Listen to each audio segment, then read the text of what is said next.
안녕하세요. 통증치료 백닥터입니다. 소변 볼 때 찌릿찌릿 하루에도 10번 넘게 화장실에 다니고 아랫배가 묵직합니다. 급성 방광염입니다. 오늘은 급성 방광염 이야기를 하겠습니다. 항생제만이 답일까요? 왜 자꾸 재발하는 걸까요?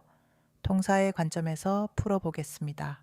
소변 볼 때 찌릿찌릿 아프고 하루에 10번 넘게 화장실에 갑니다. 금방 소변을 봤는데도 또 마렵습니다. 아랫배는 묵직하고 불편합니다. 이런 증상 겪어보신 적 있으시죠? 여성분들이라면 절반 이상이 일생에 한 번은 경험합니다. 그런데 정말 문제가 되는 건 낫고 나서도 자꾸 재발을 한다는 것입니다. 치료받은 분 중 20에서 30%가 다시 방광염에 걸립니다. 오늘은 왜 재발하는지, 그리고 항생제 말고 우리가 할 수 있는 것이 있는지 이야기하겠습니다. 먼저 기본부터 짚겠습니다. 급성 방광염은 세균이 요도를 타고 방광에 올라가 생기는 감염입니다. 원인균의 80%가 대장균입니다. 여성이 남성보다 훨씬 많은 이유는 해부학적 구조 때문입니다. 여성의 요도가 짧아서 세균이 올라가기 쉽습니다. 항생제를 먹으면 대부분 일주일 안에 좋아집니다. 여기까지는 여러분도 잘 아시는 내용이죠. 그런데 문제는 그 다음입니다. 왜 자꾸 재발할까요? 기존 의학에서는 재발 원인을 이렇게 봅니다. 첫째, 세균이 완전히 제거되지 않았거나 새로운 세균에 다시 감염되는 것입니다. 둘째, 해부학적 요인입니다. 여성의 짧은 요도는 바꿀 수가 없습니다. 셋째, 면역력 저하입니다. 면역력은 세균을 잡아먹는 백혈구가 담당합니다. 여기서 잠깐 생각해 보겠습니다. 항생제는 세균을 잡아줍니다. 그런데 면역력을 높여주지는 않습니다. 세균을 잡아도 면역력이 떨어져 있으면 또 감염됩니다. 또 항생제를 먹습니다. 또 감염됩니다. 이 악순환이 반복되는 겁니다. 오늘 제가 주목하는 부분이 바로 이 면역력입니다. 면역력이 왜 떨어지는지, 그 원인이 어디에 있는지를 이야기하겠습니다. 통사에서는 이렇게 봅니다. 우리 등뼈 중에서 날개뼈 아래쪽에서 허리 위쪽 사이, 의학 용어로 하부 흉추와 상부 요추라고 합니다. 이 부위에서 방광으로 가는 교감 신경이 나옵니다. 이 등뼈가 비틀리면 추간공, 신경이 나오는 통로에 압력이 생깁니다.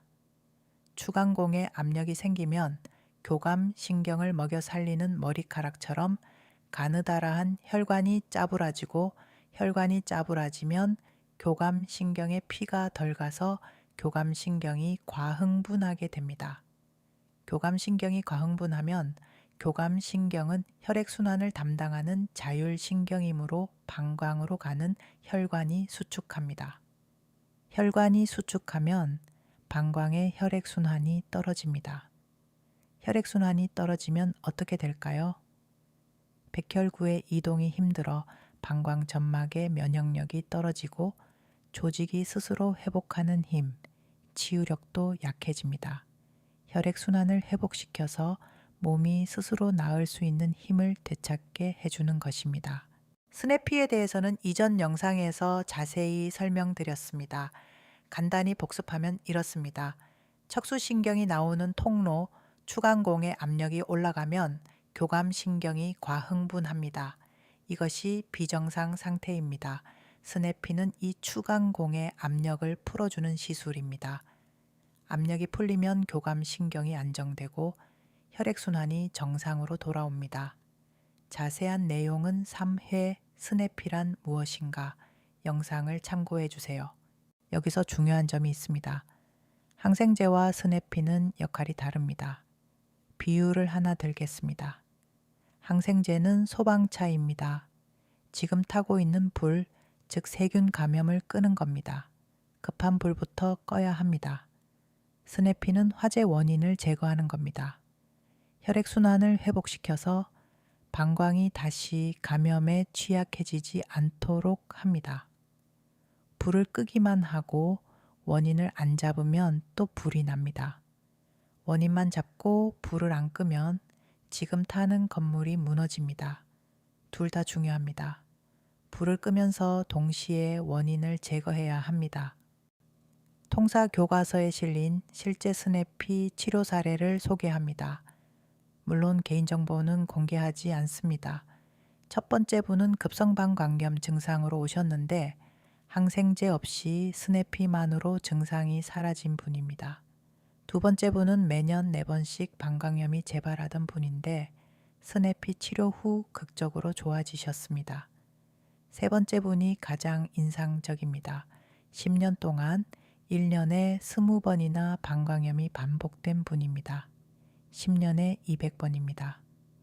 이분이 스네피 치료를 받으시고 24시간 안에 약 없이 증상이 완전히 사라졌습니다. 이후에도 치료를 이어가셨고 2년 6개월이 지난 시점에서 깨끗한 상태를 유지하고 계십니다.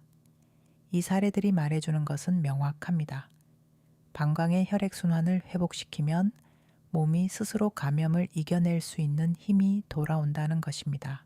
재미있는 연결고리가 하나 있습니다. 방광으로 가는 교감신경과 자궁으로 가는 교감신경은 같은 곳에서 출발합니다. 하부 흉추와 상부 요추입니다. 같은 교감신경이 과흥분하면 방광의 혈액순환도 떨어지고 자궁의 혈액순환도 떨어집니다. 그래서 임상에서 보면 방광염이 자주 재발하는 분 중에 생리통이 심한 분이 꽤 있습니다. 원리가 같기 때문입니다. 하부 흉추와 상부 요추의 교감신경 문제를 해결하면 방광염 재발도 줄고 생리통도 나아질 수 있습니다. 일상에서 할 수 있는 관리법을 알려드리겠습니다. 첫째, 물을 충분히 드세요. 하루에 1.5리터에서 2리터 정도입니다. 둘째, 소변을 참지 마세요. 세균이 방광에 머무르는 시간이 길어지면 감염 위험이 올라갑니다. 셋째, 오래 앉아 있지 마세요. 장시간 앉는 자세는 등뼈에 부담을 줍니다.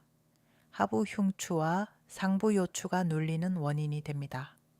넷째, 가벼운 스트레칭을 해주세요. 등뼈 주변 근육을 이완시키면 추간공의 압력을 줄이는 데 도움이 됩니다.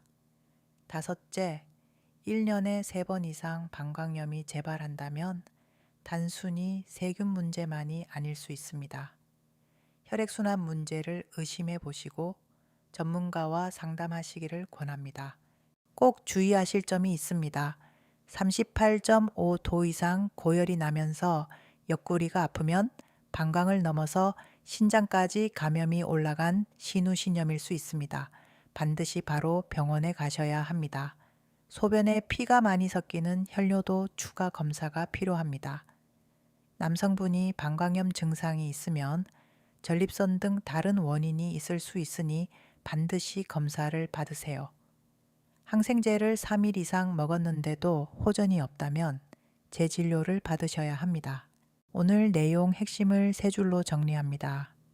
첫째, 급성방광염은 세균 감염이지만 자꾸 재발하는 이유는 혈액순환 저해에 있을 수 있습니다.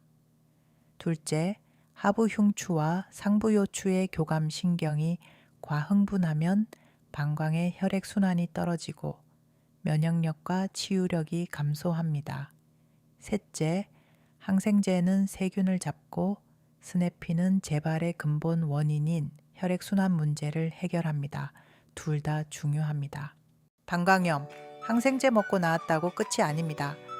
자꾸 재발한다면 근본 원인인 혈액순환 문제를 생각해 보세요. 오늘 영상이 도움이 되셨다면 구독과 좋아요 부탁드립니다. 궁금한 점은 댓글로 남겨주세요. 통증치료 백닥터였습니다. 다음 영상에서 또 뵙겠습니다.